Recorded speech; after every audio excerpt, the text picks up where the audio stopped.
The Martian has officially landed in New York. Jasson Dominguez has been called up to the Yankees. Kyle Harrison has looked great since his debut with the Giants. Join us today as we talk about the best players to add heading into the weekend on today's action-packed episode of Locked On Fantasy Baseball. You are Locked On Fantasy Baseball, your daily fantasy baseball podcast. Part of the Locked On Podcast Network, your team every day.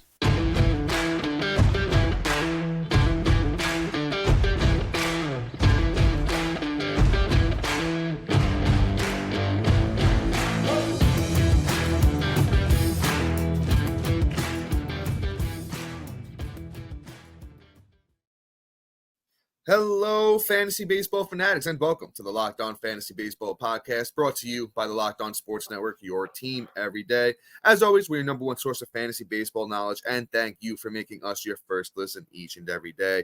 I'm your host, Dominic Martino. You can find me on Twitter at DomMartinoFB. Here, as always, with my brother, my co-host, my partner in crime, Matthew Ane, and you can find him on Twitter at Matthew_Ane. If you're listening on a platform like Apple or Spotify that allows 5-star ratings and reviews, we would truly appreciate it if you could do that for us. And if you're watching on YouTube and you haven't already, hit that little bell below. It subscribes to the channel, also gives you a notification every time we drop a new episode. And lastly, but most importantly, join us on the Subtext website. This is the time of year you need those alerts, like Jasson Dominguez getting called up. They go right to your phone. It's a one-on-one, in-depth, personalized experience through text messaging. As I said, everything goes right to your phone.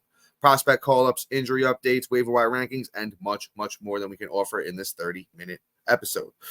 And guys, today's episode is brought to you by Bunches. Download the Bunches app today, and when you do, our friends at Bunches have featured the Locked On MLB Bunch in the Discover tab. You can also click the link in the description, show notes to join the Locked On MLB Bunch community today.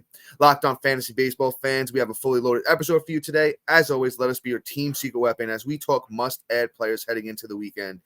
And Matt, it's a good day to be a Yankees fan. Finally, we haven't had one of those good days in quite a while. Let's talk about it, brother. Jasson Dominguez, the Martian, he's here. Finally landed.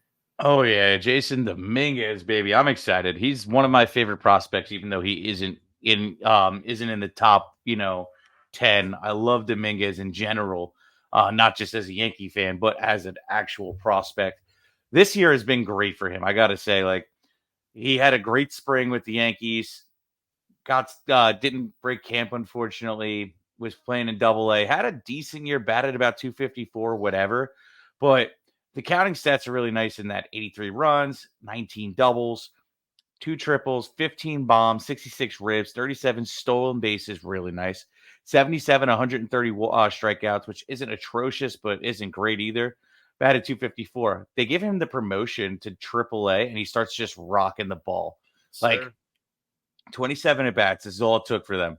5 runs, 2 doubles, a triple, no home runs, but 10 ribs, 2 stolen bases, batting 444 with an OPS of 1124. Like, Dominguez has been ready for the bigs. I think the only reason he had such a bad start to the year was because he was a little upset he didn't break camp like Volpe, because they were both killing it this spring and looked like Volpe honestly just didn't come full circle yet, which, I mean, he has been better of late, but it's just like not my favorite. Dominguez was the guy I'm just like, yo, this kid should be up. Now, he's not your prototypical big power bat where he's, not above 6 foot and not above 200 pounds, but he's 5'9", 190. So the dude is a big boy, like, not height-wise. You stand next to him, though, he'll make you look small. I don't care how tall you are. He looks like he's going to eat you. And he's not looking like David Ortiz. He's looking like Hulk Hogan. So Jasson Dominguez, I think, has a lot of upside. I think that there's a ceiling of power that has just not been tapped. The stolen bases obviously has been tapped. And I think the batting average is kind of true. I think like he's going to be a 270 to 265 to 275 batting average type dude moving forward. I like him. I like the fact that we're just going to be able to get him right before the playoffs. And if you add him now, the kid is going to do really real wonders for you going into the playoffs. Yeah, Matt, great take. Jasson Dominguez is currently 13% owned on Yahoo, but I'm sure by the time, that's as we're recording here on Wednesday night, I'm sure by Thursday morning when you're listening to this, probably be closer to 25, and then by the end of the day tomorrow, I would assume that's closer to 40-50% owned for Jasson Dominguez. So, as soon as you're hearing this, pause the podcast, give him that, speculative ed. That Matt read you off those numbers, that he's looked very, very strong this year. I think I don't know if he's gonna play every single day. I'm hoping, fingers crossed, he's gonna play every single day because that Harrison Bader, going on waivers really does open up that center field spot. I hope the Yankees don't, play games with Jasson and just let him rock out and let him get that, like cup of coffee, like, the Diamondbacks did with Corbin Carroll and the Orioles did with Gunnar Henderson last year, and just let the guy, let him play, let him get used to the bigs. There might be some ups and downs. We haven't really seen too many bats come up this year and dominate. Even looked like, an Elly De La Cruz who's really slowed down over the past few weeks. But you know what? He came off to a really hot start. There's only 3-4 weeks left in the fantasy baseball season. So, hopefully those 3-4 weeks are really hot for Jasson Dominguez. And if there's anyone that has an upside, monstrous upside, it's going to be the Martian. So, that's about enough time on Jasson Dominguez. Us Yankee fans had to give a little shout out to him. And let's move on to this next guy, though. Another guy that's an exciting ad. We talked about him once before. We're bringing him back up again. It's Davis Schneider, second baseman for Toronto. The thing is, Davis Schneider is officially going to start playing every day now because Bo Bichette heads to the IL. Matt Chapman heads to the IL. They need to get, a warm body into that lineup, and Davis Schneider is that guy. Since let me do it like this. Let's do the last week because I think he's played about 5 games straight now for the starting in Toronto. Yeah, so his last 7 days, 8 for 15, 5 runs, 3 homers, 8 RBIs, batting .533 with a 1.921 OPS. It's video game numbers. You don't even in the show, if you create a guy, 99 overall, you have a hard time putting up Davis Schneider stats. Now, this isn't going to last forever. He's not going to be this good forever. He's not Tony Gwynn. He's not going to hit 400. He's not Pete Rose. So I just think it's ride the hot wave going into the playoffs. He's been hitting second, fourth, and fifth. The last 2 games second, though. It's a great spot for Schneider behind Vlad and the rest of them boys. And I just think there's a lot of upside here. His next 3 games are going to be in Colorado. Davis Schneider's 27% owned. He was decent in the minors this year, too. I'll just read you off his minor league stats before I pass this over to my brother Matt here. In the minors this year, he was actually really, really good. 87 games, 309 at-bats, 61 runs, 21 doubles, a triple, 21 homers, 64 RBIs, 9 steals, 72 walks to 86 strikeouts. So this guy has a great eye and 275 batting average. So I think Davis Schneider is a pretty strong ad heading into the playoffs. Yeah, I mean, Davis Schneider is somebody I'm actually really intrigued to go ahead and add going into the All-Star break to see how long this streak can last. I mean, yeah, you know what I mean. Sorry. Back scratch was too good there. But anyway, I like him. Great take, Dom. I'm just going to move on here. Let's talk about the Geef, Mr. Luis Rengifo, the Geef himself. The big Geef? Yeah, buddy. He's been great this last week. 6 runs, 3 bombs, 8 ribs, batting .556. It comes across also going against, Philly, who's, no pushover. I like it a lot. I mean, hey, Rengifo with the Swiss Army knife of second, third, short, outfield, might as well throw catcher in there in first, and we're gold here. The Geef could just get the job done for you going into if you need to clinch a spot or whatnot.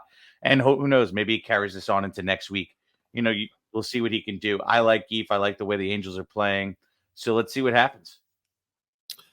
Yeah, before I jump in and give my take on the big Geef, we have a catcher that just got called up recently for the Colorado Rockies who's been on fire. And an old friend who used to play for Oakland, who, Matt and I have, had a little man crush on over the years, but never really lived up to the hype. And I teased him at the top. Kyle Harrison, man, putting on a show for all of us through his first couple of starts here. I just need to talk to you about one of the sponsors of today's episode. So, okay, fantasy baseball fans, I have to tell you about a new app called Bunches. Bunches is a new app built just for sports fans where you can chat sports in real time.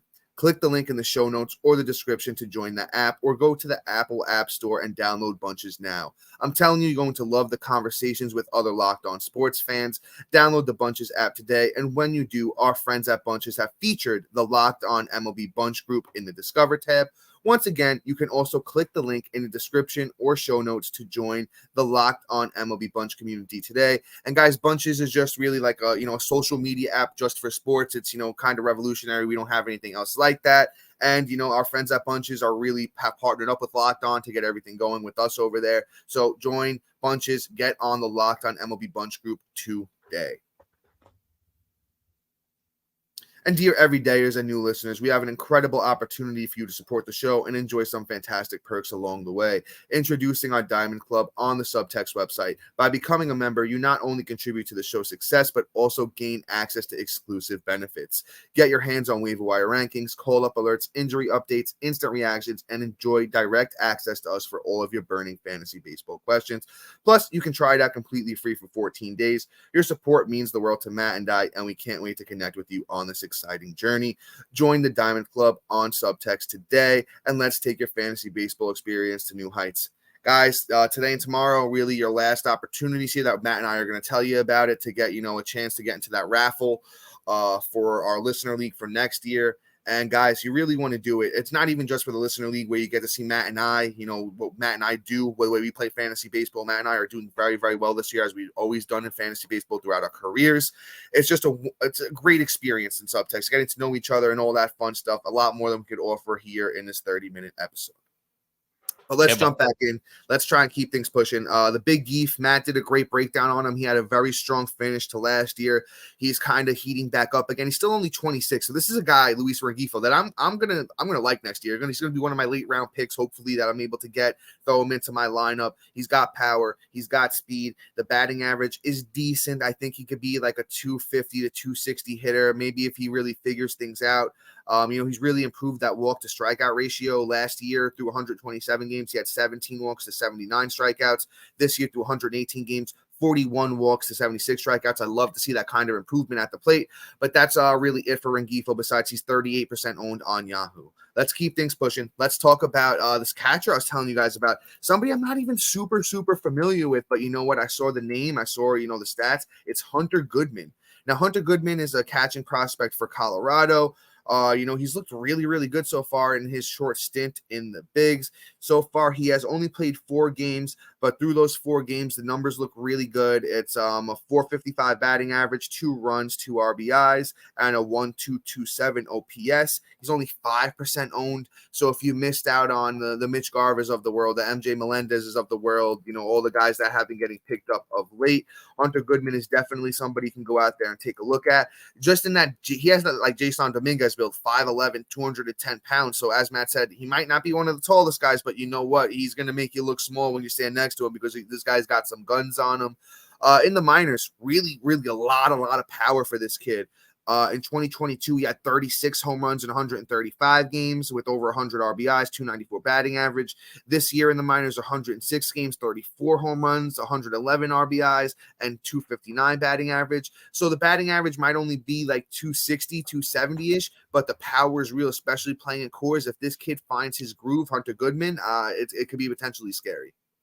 Yeah, no, I mean, I love Goodman. I love the stats. I feel like if you look at all of Colorado Rockies prospects, they all hit like 50 million home runs and bat for about 250 to 270. It's hysterical. But I mean, with Goodman coming up and then Fernandez possibly behind him, which is somebody I'm looking forward to. I'm not sure if he gets the call this year. They're going to have a very dangerous team going forward. Hopefully we get to talk about all of them in the offseason.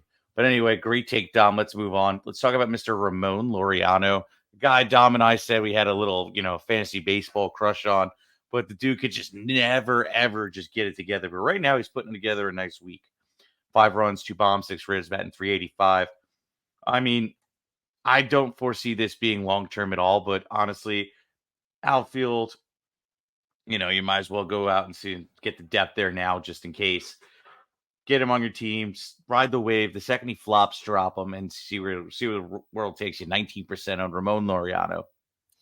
Yeah, man, great take on Ramon Laureano. I don't think he's going to be a savior of your fantasy baseball team, but in those deeper leagues where you really don't have like a much better option, I think he's somebody you could definitely take a look at. He's got power, he's got speed, he's got all that good stuff there. So just somebody you could definitely take a look at for your fantasy baseball team there. I don't know if I'm still with you guys. My computer. You are. Okay, I'm still there. All right, good, because my computer's acting up on me right now. So, Matt, why don't you take the lead here for a second while I get this figured out, and I'll be back in a second, folks. All righty. We're going to move on. We're going to talk about Mr. Kyle Harrison.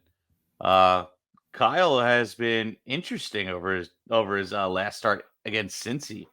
6 innings, 1 win, 11 Ks, no earned runs, and a .79 whip. Looked good, real strong. Kyle Harrison was showing, why we liked him, why he was a top pitching prospect, and why he deserved to be in the bigs. It was also at home, which was a nice little bonus for him. His next matchup, I believe, is going to be not San Diego. Dom, if you have that. Yeah, give me a second. I think I'm back here good with you guys now. So let me just pull that up as you keep going here. Thank you. I think the next matchup is nice if I remember, but I don't want to give the wrong one if I'm mistaken. But it played against Philly. I was actually at that game, and he did not look the greatest. But I mean, Philly's just hitting everybody right now. They're almost it's almost like going to a street fight when you go play Philly. They're just smacking around everybody. Yeah, Matt, real quick, he does get San Diego in his next start, which is a decent start. They haven't been great on the year, but after that, heading into the fantasy playoffs, he gets Colorado. So I love that matchup for the fantasy playoffs for Harrison. Well, is he at Colorado or is he at home? No, he's at home, and it's a great park to pitch it. So I love that matchup. Love that matchup. Yeah, so I mean, as long as Goodman's not rolling off, or if the days where Goodman's not playing, because I don't foresee him having an everyday role. Oh, my boy Nolan Jones, Matt. Oh, Nolan Jones too. On, I forgot. You know what? I'm messing with you, bro. Messing with you. You know what he is? He's the forgotten child of fantasy baseball. I know. He's probably still under owned. Shout out to Nolan Jones, man. Yeah. But anyway, Kyle Harrison, I think, deserves just an ad at this point. See where it takes us. I'm willing to roll him out against San Diego because the only person who's got to really get past is Soto, and he's hit or miss. Hit or miss these days. So Kyle Harrison, I think, is a solid start going into the weekend. Yeah, as Matt mentioned, that first start against Philly gave up the 2 runs in 3.1 innings. I guess they kind of really didn't want to let him, rock and roll because even in the minors this year, I think he only went 5 innings like twice. So they were kind of being a little conservative with the 21-year-old here after, a monster 2022 where Kyle Harrison had 25 starts in the minors, 2.71 ERA, 113 innings, 186 strikeouts, which is monstrous, and a 1.13 whip. Regressed this year in the minors. But we've seen it with a lot of, pitchers in the minors this year where teams are just saying, hey, work on this, work on that. And they're not really like being themselves. So then when he gets to the bigs, they're not telling him that anymore. It's not like we don't need you to work on anything. You're here now, perform. And he really showed it in that second start. As Matt mentioned, 6.1 innings, got the win, 11 strikeouts, no earned, 0.79 whip. I think Kyle Harrison is somebody that's going to surprise us and be really, really good down the stretch here. Until he's not, with a lot of pitchers, we kind of have seen the same thing with these young pitchers like Bobby Miller, Yuri Perez. There was somebody else I had in mind too, Bryce Miller, where they come out like a house on fire, and then the league kind of adjusts to them, and then it's up to them whether they adjust back. Now Andrew Abbott was the one I was thinking of. So if Kyle Harrison, it's 3 weeks, guys. It's ride the hot hand at this point. And if Kyle Harrison's that guy, at 30% owned, you could definitely go out there and snag him. I think he's going to be very, very solid. Let's move on to another New York Yankee, and this one, I don't know how I feel. I'm happy that he's been better, but I still don't know if I trust him. I don't know if he's back in the circle of trust. It's Luis Severino. I watched that last Luis Severino game, and he looked like his old self. He went 7 innings. I know it was against the Tigers. He got the win, 8 strikeouts, no earned, 0.71 whip. But even in the one before that, once again, Noah's Washington, 6.2 innings, the win, 2 strikeouts, no earned, 0.45 whip. But Luis Severino needed those starts. He looked lost. He looked confused. He was just looking I have choice words that I would throw out there as a Yankee fan for him, but I'm not going to do that, I think he could be somewhat back. This test is going to be in his next start against the Astros. Let's see if he comes out and looks like he has it. I still want to see more improvement on that slider because that's what, one of the pitches that Sevy is known for. But his fastball in that last start was working. He was getting a lot of swings and misses. He was setting up pitchers nice. So if he's back in that groove, just to remind you, Severino is a year off from having a season where he had 19 starts, 3.18 ERA, 102 innings, 112 strikeouts with a clean 1 whip. I mean, if he can get anywhere near back that for the fantasy baseball playoffs, it's going to be a really, really great ad because Severino's only 50% owned right now. This is a guy that was going as like your number 4 starting pitcher in fantasy drafts this offseason.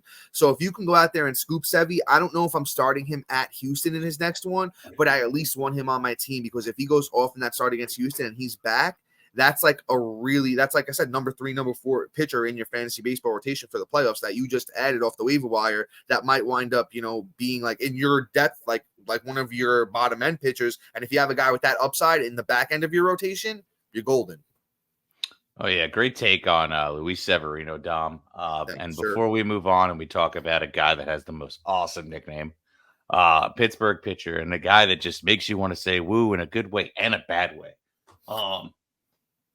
So before that, we got a little ad break for you. For the NFL season with incredible offers from FanDuel, America's #1 sportsbook. Right now, new customers can bet $5 and get $200 in bonus bets guaranteed. Plus, all customers who bet $5 will get $100 off NFL Sunday Ticket from YouTube and YouTube TV. Now it's the best time to join FanDuel. The app is easy to use, and you can bet on everything from spreads to player props and more. So visit FanDuel.com/lockedon and kick off the NFL season with an offer you won't want to miss. FanDuel, official sports betting partner of the NFL. All right, and we're back, and I'm going to give you my take on Luis Severino. Dom, you did a great job. Pretty much explained almost everything about Luis Severino, except for the fact that I hate him. Me too, man. Me too. I hate him so much, and the reason is I had to drop him. And then I look at him, and I don't want to pick him back up. But I have to. I just have to. And it's not because I'm a Yankee fan. It's the damn upside. It's just like, why? Just why? Why couldn't you just continue to suck and not draw me back in? Oh my God. And you know what's gonna happen, Dom? He's gonna suck now that I picked him up. I'm not starting him against Houston. I already said that. He's right. I don't care if it's a good start. He's riding my bench for that one. Amen. Like I'm not trusting him. So, here's the outlook on Severino. You kind of have to add him. This isn't like a pause the podcast moment, but if he makes it through this and there's a good matchup next week, I am rolling him out, like Dom said. And I don't want to repeat too much that he said. But let's put it this way. I hate Severino. But I need to add him, and he needs to be on your fantasy team. So just hate him, but pray he does good. But anyway, let's move on. Let's talk about the great nickname. Let's talk about the pterodactyl himself, Tarik Skubal. And I know I always say his name wrong, but it's fine. Because it's pterodactyl. All right. My guy has been so up and down though recently. Let's be serious here. Goes against the Yankees, had a great outing, 9 Ks, 3 RA, one whip. Then goes out against Chicago, 7 Ks, which I like that in 6 innings, but 6 ERA with a 1.17 whip. Cleveland, great start. 1.5 ERA with 7 Ks, 6 innings. Then Boston, a 6.75 ERA. Literally hot and cold. Heck, Jekyll and Hyde here. So his next start seems to be the Yankees again. He was able to handle them, but I don't foresee this turning out too well. But he's 49% owned, and this isn't like a next week play. This is for guys that have a bye week that want to get him for the next week when you play. Because you know what? If I'm going into the first round of the playoffs, I'm not rolling him out there. I am going to probably bench him against the Yankees. His second start on the week may be better, but I'm not doing it against the Yankees. I'm going to bench him. White Sox. So the White Sox would be the start. So if anything, pick them up in anticipation of the White Sox matchup. But I'm not rolling them out there for both. I just, any given day, Aaron Judge can show up to the plate and knock the ball out of the park and really make your day bad. And when you start the pterodactyl, but any other start, I'm going to like the White Sox. Oh man, you're crazy, bro. Yeah, he just showed he can handle the Yankees lineup, and he can't handle the Cubs. I mean, well, it wasn't a bad start against the Cubs. That's not to me. That's not really a horrible start. That's a serviceable start. No, it was just I think it was. Let me 5. See. How many earned runs was it exactly? 4 runs, but still the whip was good. 7 strikeouts, one less earned run, and he's right there, and it's a quality start. But let's look at it like this, right? Through Skubal's 9 starts, You have that one at the Cubs that's arguably, that's not a bad start. That's like a mediocre start. So it's 3 really bad ones, 1 mediocre one, and 5 like really good starts. And he had to ramp up through his first couple of starts. So I'm not counting that start against the White Sox where it was really, really bad. That's his 3rd start back, and he only threw 4 innings.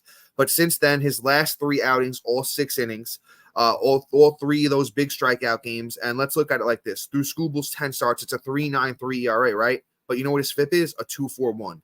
So he's pitching way, way above where he should. Like, the ERA is way higher than it should be. And I think this kid is going to really just bounce back. 50 innings on the season, 59 strikeouts, only 3 homers, only 10 walks. So the control is there. 107 whip on the season. And his fastball velocity is up like 2 miles an hour from where it was last year. Last year, he was throwing 94. He's throwing 96.